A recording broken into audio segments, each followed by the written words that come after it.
ವಿಪಕ್ಷಗಳ ವಿರುದ್ಧ ಆಕ್ರೋಶವನ್ನ ವ್ಯಕ್ತಪಡಿಸಿದ್ದಾರೆ ಕೇಂದ್ರ ಸಚಿವ ಕುಮಾರಸ್ವಾಮಿ ಅವರು. ನೇರವಾಗಿ ಕಾಂಗ್ರೆಸ್ನ ವಿರುದ್ಧ ವಾಗ್ದಾಳಿಯನ್ನ ನಡೆಸಿದ್ದಾರೆ. ಕಾಂಗ್ರೆಸ್ ಅಧಿಕಾರದಲ್ಲಿ ಇದ್ದಾಗ ಏನೆಲ್ಲ ಆಯಿತು ಅನ್ನುವಂಥದ್ದು ಕುಮಾರಸ್ವಾಮಿ ಅವರ ಪ್ರಶ್ನೆಯಾಗಿದೆ. ಕಾಂಗ್ರೆಸ್ ಕಾಲದಲ್ಲಿ ಎಷ್ಟು ಅನಾಹುತ ಆಗಿಲ್ಲ. ರಾಜಸ್ಥಾನದಲ್ಲಿ ಪ್ರಶ್ನೆ ಪತ್ರಿಕೆ ಸೋರಿಕೆ ಆಗಿದೆ. ಯಾರೋ ಮಾಡಿದ ತಪ್ಪಿಗೆ ಸರ್ಕಾರ ಹೊಣೆ ಆಗಲ್ಲ. ಸರ್ಕಾರದ ಮೇಲೆ ತಪ್ಪು ಹೊರಿಸೋದಕ್ಕಾಗೋದಿಲ್ಲ.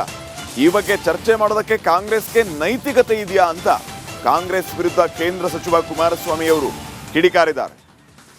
ನಮ್ಮ ರಾಜ್ಯದಲ್ಲಿ ಎಷ್ಟು ಬಾರಿ ಮುಂದಾಕಿದ್ದೀರಿ, ನಿಮ್ಮ ಕಾಲದಲ್ಲೇ ಎಷ್ಟು ಅನಾಹುತಗಳಾಗಿಲ್ಲ. ಇವತ್ತು ನಮ್ಮ ರಾಜ್ಯದಲ್ಲಿ ಒಂದು KPSC ಸಂಸ್ಥೆನ ಸರಿಪಡಿಸ್ಲಿಕ್ಕಾಗಿದೆ. ಯಾವ ರೀತಿಯಲ್ಲಿ ಆ ಸಂಸ್ಥೆ ಬಗ್ಗೆ ಇವತ್ತು ಜನಗಳು ಮಾತನಾಡ್ತಾರೆ.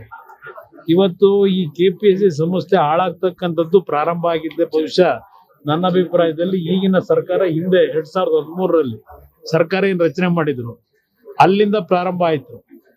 ಅವತ್ತು ಮುಖ್ಯಮಂತ್ರಿಗಳು ಹೇಳಿದ್ರು ತೊಳಿತೀವಿ ಅಂತ ಹೇಳಿ. ಯಾವ ರೀತಿ ತೊಳೆದ್ರು? ಲಕ್ಷಾಂತರ ಜನ ರೀಡು ಮಾಡಿಕೊಟ್ಟಂತ ವ್ಯಕ್ತಿನ ತಗೊಂಡು KPSC ಚೇರ್ಮನ್ ಮಾಡಿ ಪಬ್ಲಿಕ್ ನಲ್ಲಿ ಯಾವ ಒಂದು ಪೋಸ್ಟ್ಗಳಿಗೆ ಹಣ ನಿಗದಿ ಮಾಡ್ಕೊಂಡು ಬೀದಿನಲ್ಲಿ ಚರ್ಚೆ ನಡೀತು. ಆ ವಾತಾವರಣ ತಂದಂತವ್ರು ನೀವು. ನಿಮಗೆ ಇವತ್ತು ಎಕ್ಸಾಮ್ಗಳಲ್ಲಿ ಇವತ್ತೇನು ರಾಜಸ್ಥಾನದಲ್ಲಿ ನನಗೂ ಅರ್ಥವಾಗ್ತದೆ.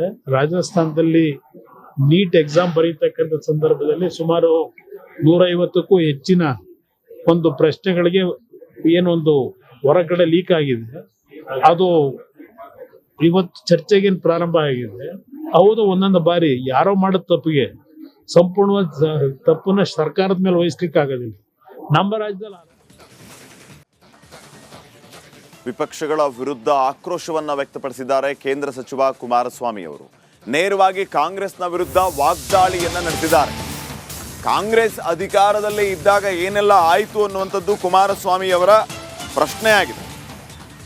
ಕಾಂಗ್ರೆಸ್ ಕಾಲದಲ್ಲಿ ಎಷ್ಟು ಅನಾಹುತ ಆಗಿಲ್ಲ. ರಾಜಸ್ಥಾನದಲ್ಲಿ ಪ್ರಶ್ನೆ ಪತ್ರಿಕೆ ಸೋರಿಕೆ ಆಗಿದೆ. ಯಾರೋ ಮಾಡಿದ ತಪ್ಪಿಗೆ ಸರ್ಕಾರ ಹೊಣೆ ಆಗಲ್ಲ. ಸರ್ಕಾರದ ಮೇಲೆ ತಪ್ಪು ಹೊರಿಸೋದಕ್ಕಾಗೋದಿಲ್ಲ. ಈ ಬಗ್ಗೆ ಚರ್ಚೆ ಮಾಡೋದಕ್ಕೆ ಕಾಂಗ್ರೆಸ್ಗೆ ನೈತಿಕತೆ ಇದೆಯಾ ಅಂತ ಕಾಂಗ್ರೆಸ್ ವಿರುದ್ಧ ಕೇಂದ್ರ ಸಚಿವ ಕುಮಾರಸ್ವಾಮಿ ಅವರು ಕಿಡಿಕಾರಿದ್ದಾರೆ.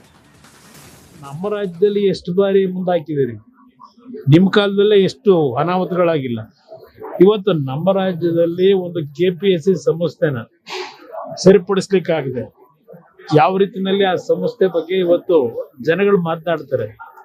ಇವತ್ತು ಈ KPSC ಸಂಸ್ಥೆ ಹಾಳಾಗ್ತಕ್ಕಂಥದ್ದು ಪ್ರಾರಂಭ ಆಗಿದ್ದೆ ಬಹುಶಃ ನನ್ನ ಅಭಿಪ್ರಾಯದಲ್ಲಿ ಈಗಿನ ಸರ್ಕಾರ ಹಿಂದೆ 2013ರಲ್ಲಿ ಸರ್ಕಾರ ಏನು ರಚನೆ ಮಾಡಿದ್ರು ಅಲ್ಲಿಂದ ಪ್ರಾರಂಭ ಆಯ್ತು. ಅವತ್ತು ಮುಖ್ಯಮಂತ್ರಿಗಳು ಹೇಳಿದ್ರು ತೊಳಿತೀವಿ ಅಂತ ಹೇಳಿ. ಯಾವ ರೀತಿ ತೊಳೆದ್ರು? ಲಕ್ಷಾಂತರ ಜನ ರೀಡು ಮಾಡಿಕೊಟ್ಟಂತ ವ್ಯಕ್ತಿನ ತಗೊಂಡು KPSC ಚೇರ್ಮನ್ ಮಾಡಿ ಪಬ್ಲಿಕ್ ನಲ್ಲಿ ಯಾವ ಒಂದು ಪೋಸ್ಟ್ಗಳಿಗೆ ಹಣ ನಿಗದಿ ಮಾಡ್ಕೊಂಡು ಬೀದಿನಲ್ಲಿ ಚರ್ಚೆ ನಡೀತು. ಆ ವಾತಾವರಣ ತಂದಂತವ್ರು ನೀವು. ನಿಮಗೆ ಇವತ್ತು ಎಕ್ಸಾಮ್ಗಳಲ್ಲಿ ಇವತ್ತೇನು ರಾಜಸ್ಥಾನದಲ್ಲಿ ನನಗೂ ಅರ್ಥವಾಗ್ತದೆ. ರಾಜಸ್ಥಾನದಲ್ಲಿ ನೀಟ್ ಎಕ್ಸಾಮ್ ಬರೀತಕ್ಕಂಥ ಸಂದರ್ಭದಲ್ಲಿ ಸುಮಾರು 150ಕ್ಕೂ ಹೆಚ್ಚಿನ ಒಂದು ಪ್ರಶ್ನೆಗಳಿಗೆ ಏನೊಂದು ಹೊರಗಡೆ ಲೀಕ್ ಆಗಿದೆ. ಅದು ಇವತ್ತು ಚರ್ಚೆಗೇನು ಪ್ರಾರಂಭ ಆಗಿದೆ. ಹೌದು, ಒಂದೊಂದು ಬಾರಿ ಯಾರೋ ಮಾಡೋ ತಪ್ಪಿಗೆ ಸಂಪೂರ್ಣವಾದ ತಪ್ಪನ್ನ ಸರ್ಕಾರದ ಮೇಲೆ ವಹಿಸ್ಲಿಕ್ಕೆ ಆಗೋದಿಲ್ಲ. ನಮ್ಮ ರಾಜ್ಯದಲ್ಲಿ ವಿಪಕ್ಷಗಳ ವಿರುದ್ಧ ಆಕ್ರೋಶವನ್ನ ವ್ಯಕ್ತಪಡಿಸಿದ್ದಾರೆ ಕೇಂದ್ರ ಸಚಿವ ಕುಮಾರಸ್ವಾಮಿ ಅವರು. ನೇರವಾಗಿ ಕಾಂಗ್ರೆಸ್ನ ವಿರುದ್ಧ ವಾಗ್ದಾಳಿಯನ್ನ ನಡೆಸಿದ್ದಾರೆ. ಕಾಂಗ್ರೆಸ್ ಅಧಿಕಾರದಲ್ಲಿ ಇದ್ದಾಗ ಏನೆಲ್ಲ ಆಯಿತು ಅನ್ನುವಂಥದ್ದು ಕುಮಾರಸ್ವಾಮಿ ಅವರ ಪ್ರಶ್ನೆಯಾಗಿದೆ. ಕಾಂಗ್ರೆಸ್ ಕಾಲದಲ್ಲಿ ಎಷ್ಟು ಅನಾಹುತ ಆಗಿಲ್ಲ. ರಾಜಸ್ಥಾನದಲ್ಲಿ ಪ್ರಶ್ನೆ ಪತ್ರಿಕೆ ಸೋರಿಕೆ ಆಗಿದೆ. ಯಾರೋ ಮಾಡಿದ ತಪ್ಪಿಗೆ ಸರ್ಕಾರ ಹೊಣೆ ಆಗಲ್ಲ. ಸರ್ಕಾರದ ಮೇಲೆ ತಪ್ಪು ಹೊರಿಸೋದಕ್ಕಾಗೋದಿಲ್ಲ. ಈ ಬಗ್ಗೆ ಚರ್ಚೆ ಮಾಡೋದಕ್ಕೆ ಕಾಂಗ್ರೆಸ್ಗೆ ನೈತಿಕತೆ ಇದೆಯಾ ಅಂತ ಕಾಂಗ್ರೆಸ್ ವಿರುದ್ಧ ಕೇಂದ್ರ ಸಚಿವ ಕುಮಾರಸ್ವಾಮಿ ಅವರು ಕಿಡಿಕಾರಿದ್ದಾರೆ.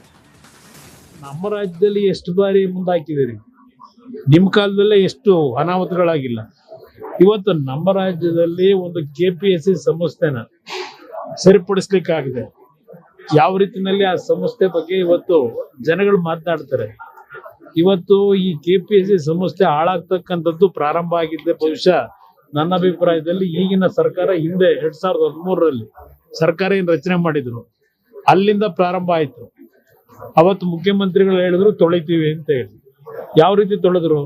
ಲಕ್ಷಾಂತರ ಜನ ಎಕ್ಸಾಮ್ ರೀಡು ಮಾಡಿಕೊಟ್ಟಂತ ವ್ಯಕ್ತಿನ ತಗೊಂಡೋಗಿ KPSC ಚೇರ್ಮನ್ ಮಾಡಿ ಪಬ್ಲಿಕ್ ನಲ್ಲಿ ಯಾವ ಒಂದು ಪೋಸ್ಟ್ಗಳಿಗೆ ಹಣ ನಿಗದಿ ಮಾಡ್ಕೊಂಡು ಬೀದಿನಲ್ಲಿ ಚರ್ಚೆ ನಡೀತು. ಆ ವಾತಾವರಣ ತಂದಂತವ್ರು ನೀವು. ನಿಮಗೆ ಇವತ್ತು ಎಕ್ಸಾಮ್ಗಳಲ್ಲಿ ಇವತ್ತೇನು ರಾಜಸ್ಥಾನದಲ್ಲಿ ನನಗೂ ಅರ್ಥವಾಗ್ತದೆ, ರಾಜಸ್ಥಾನದಲ್ಲಿ ನೀಟ್ ಎಕ್ಸಾಮ್ ಬರೀತಕ್ಕಂಥ ಸಂದರ್ಭದಲ್ಲಿ ಸುಮಾರು 150ಕ್ಕೂ ಹೆಚ್ಚಿನ ಒಂದು ಪ್ರಶ್ನೆಗಳಿಗೆ ಏನೊಂದು ಹೊರಗಡೆ ಲೀಕ್ ಆಗಿದೆ. ಅದು ಇವತ್ತು ಚರ್ಚೆಗೇನು ಪ್ರಾರಂಭ ಆಗಿದೆ. ಹೌದು, ಒಂದೊಂದು ಬಾರಿ ಯಾರೋ ಮಾಡಿದ ತಪ್ಪಿಗೆ ಸಂಪೂರ್ಣವಾದ ತಪ್ಪನ್ನ ಸರ್ಕಾರದ ಮೇಲೆ ವಹಿಸ್ಲಿಕ್ಕೆ ಆಗೋದಿಲ್ಲ. ನಮ್ಮ ರಾಜ್ಯದಲ್ಲಿ ವಿಪಕ್ಷಗಳ ವಿರುದ್ಧ ಆಕ್ರೋಶವನ್ನ ವ್ಯಕ್ತಪಡಿಸಿದ್ದಾರೆ ಕೇಂದ್ರ ಸಚಿವ ಕುಮಾರಸ್ವಾಮಿ ಅವರು. ನೇರವಾಗಿ ಕಾಂಗ್ರೆಸ್ನ ವಿರುದ್ಧ ವಾಗ್ದಾಳಿಯನ್ನ ನಡೆಸಿದ್ದಾರೆ. ಕಾಂಗ್ರೆಸ್ ಅಧಿಕಾರದಲ್ಲಿ ಇದ್ದಾಗ ಏನೆಲ್ಲ ಆಯಿತು ಅನ್ನುವಂಥದ್ದು ಕುಮಾರಸ್ವಾಮಿ ಅವರ ಪ್ರಶ್ನೆ ಆಗಿದೆ. ಕಾಂಗ್ರೆಸ್ ಕಾಲದಲ್ಲಿ ಎಷ್ಟು ಅನಾಹುತ ಆಗಿಲ್ಲ. ರಾಜಸ್ಥಾನದಲ್ಲಿ ಪ್ರಶ್ನೆ ಪತ್ರಿಕೆ ಸೋರಿಕೆ ಆಗಿದೆ. ಯಾರೋ ಮಾಡಿದ ತಪ್ಪಿಗೆ ಸರ್ಕಾರ ಹೊಣೆ ಆಗಲ್ಲ. ಸರ್ಕಾರದ ಮೇಲೆ ತಪ್ಪು ಹೊರಿಸೋದಕ್ಕಾಗೋದಿಲ್ಲ. ಈ ಬಗ್ಗೆ ಚರ್ಚೆ ಮಾಡೋದಕ್ಕೆ ಕಾಂಗ್ರೆಸ್ಗೆ ನೈತಿಕತೆ ಇದೆಯಾ ಅಂತ ಕಾಂಗ್ರೆಸ್ ವಿರುದ್ಧ ಕೇಂದ್ರ ಸಚಿವ ಕುಮಾರಸ್ವಾಮಿ ಅವರು ಕಿಡಿಕಾರಿದ್ದಾರೆ. ನಮ್ಮ ರಾಜ್ಯದಲ್ಲಿ ಎಷ್ಟು ಬಾರಿ ಮುಂದಾಕಿದ್ದೀರಿ. ನಿಮ್ಮ ಕಾಲದಲ್ಲೇ ಎಷ್ಟು ಅನಾಹುತಗಳಾಗಿಲ್ಲ. ಇವತ್ತು ನಮ್ಮ ರಾಜ್ಯದಲ್ಲಿ ಒಂದು KPSC ಸಂಸ್ಥೆನ ಸರಿಪಡಿಸ್ಲಿಕ್ಕಾಗಿದೆ. ಯಾವ ರೀತಿಯಲ್ಲಿ ಆ ಸಂಸ್ಥೆ ಬಗ್ಗೆ ಇವತ್ತು ಜನಗಳು ಮಾತನಾಡ್ತಾರೆ. ಇವತ್ತು ಈ KPSC ಸಂಸ್ಥೆ ಹಾಳಾಗ್ತಕ್ಕಂಥದ್ದು ಪ್ರಾರಂಭ ಆಗಿದ್ದೆ ಬಹುಶಃ ನನ್ನ ಅಭಿಪ್ರಾಯದಲ್ಲಿ ಈಗಿನ ಸರ್ಕಾರ ಹಿಂದೆ 2013ರಲ್ಲಿ ಸರ್ಕಾರ ಏನು ರಚನೆ ಮಾಡಿದ್ರು ಅಲ್ಲಿಂದ ಪ್ರಾರಂಭ ಆಯ್ತು. ಅವತ್ತು ಮುಖ್ಯಮಂತ್ರಿಗಳು ಹೇಳಿದ್ರು ತೊಳಿತೀವಿ ಅಂತ ಹೇಳಿ. ಯಾವ ರೀತಿ ತೊಳೆದ್ರು? ಲಕ್ಷಾಂತರ ಜನ ಎಕ್ಸಾಮ್ ರೀಡು ಮಾಡಿಕೊಟ್ಟಂತ ವ್ಯಕ್ತಿನ ತಗೊಂಡೋಗಿ KPSC ಚೇರ್ಮನ್ ಮಾಡಿ ಪಬ್ಲಿಕ್ ನಲ್ಲಿ ಯಾವ ಒಂದು ಪೋಸ್ಟ್ಗಳಿಗೆ ಹಣ ನಿಗದಿ ಮಾಡ್ಕೊಂಡು ಬೀದಿನಲ್ಲಿ ಚರ್ಚೆ ನಡೀತು. ಆ ವಾತಾವರಣ ತಂದಂತವ್ರು ನೀವು. ನಿಮಗೆ ಇವತ್ತು ಎಕ್ಸಾಮ್ಗಳಲ್ಲಿ ಇವತ್ತೇನು ರಾಜಸ್ಥಾನದಲ್ಲಿ ನನಗೂ ಅರ್ಥವಾಗ್ತದೆ, ರಾಜಸ್ಥಾನದಲ್ಲಿ ನೀಟ್ ಎಕ್ಸಾಮ್ ಬರೀತಕ್ಕಂಥ ಸಂದರ್ಭದಲ್ಲಿ ಸುಮಾರು 150ಕ್ಕೂ ಹೆಚ್ಚಿನ ಒಂದು ಪ್ರಶ್ನೆಗಳಿಗೆ ಏನೊಂದು ಹೊರಗಡೆ ಲೀಕ್ ಆಗಿದೆ. ಅದು ಇವತ್ತು ಚರ್ಚೆಗೇನು ಪ್ರಾರಂಭ ಆಗಿದೆ. ಹೌದು, ಒಂದೊಂದು ಬಾರಿ ಯಾರೋ ಮಾಡಿದ ತಪ್ಪಿಗೆ ಸಂಪೂರ್ಣವಾದ ತಪ್ಪನ್ನ ಸರ್ಕಾರದ ಮೇಲೆ ವಹಿಸ್ಲಿಕ್ಕೆ ಆಗೋದಿಲ್ಲ. ನಮ್ಮ ರಾಜ್ಯದಲ್ಲಿ ವಿಪಕ್ಷಗಳ ವಿರುದ್ಧ ಆಕ್ರೋಶವನ್ನ ವ್ಯಕ್ತಪಡಿಸಿದ್ದಾರೆ ಕೇಂದ್ರ ಸಚಿವ ಕುಮಾರಸ್ವಾಮಿ ಅವರು. ನೇರವಾಗಿ ಕಾಂಗ್ರೆಸ್ನ ವಿರುದ್ಧ ವಾಗ್ದಾಳಿಯನ್ನ ನಡೆಸಿದ್ದಾರೆ. ಕಾಂಗ್ರೆಸ್ ಅಧಿಕಾರದಲ್ಲಿ ಇದ್ದಾಗ ಏನೆಲ್ಲ ಆಯಿತು ಅನ್ನುವಂಥದ್ದು ಕುಮಾರಸ್ವಾಮಿ ಅವರ ಪ್ರಶ್ನೆ ಆಗಿದೆ. ಕಾಂಗ್ರೆಸ್ ಕಾಲದಲ್ಲಿ ಎಷ್ಟು ಅನಾಹುತ ಆಗಿಲ್ಲ. ರಾಜಸ್ಥಾನದಲ್ಲಿ ಪ್ರಶ್ನೆ ಪತ್ರಿಕೆ ಸೋರಿಕೆ ಆಗಿದೆ. ಯಾರೋ ಮಾಡಿದ ತಪ್ಪಿಗೆ ಸರ್ಕಾರ ಹೊಣೆ ಆಗಲ್ಲ. ಸರ್ಕಾರದ ಮೇಲೆ ತಪ್ಪು ಹೊರಿಸೋದಕ್ಕಾಗೋದಿಲ್ಲ. ಈ ಬಗ್ಗೆ ಚರ್ಚೆ ಮಾಡೋದಕ್ಕೆ ಕಾಂಗ್ರೆಸ್ಗೆ ನೈತಿಕತೆ ಇದೆಯಾ ಅಂತ ಕಾಂಗ್ರೆಸ್ ವಿರುದ್ಧ ಕೇಂದ್ರ ಸಚಿವ ಕುಮಾರಸ್ವಾಮಿ ಅವರು ಕಿಡಿಕಾರಿದ್ದಾರೆ. ನಮ್ಮ ರಾಜ್ಯದಲ್ಲಿ ಎಷ್ಟು ಬಾರಿ ಮುಂದಾಕಿದ್ದೀರಿ. ನಿಮ್ಮ ಕಾಲದಲ್ಲೇ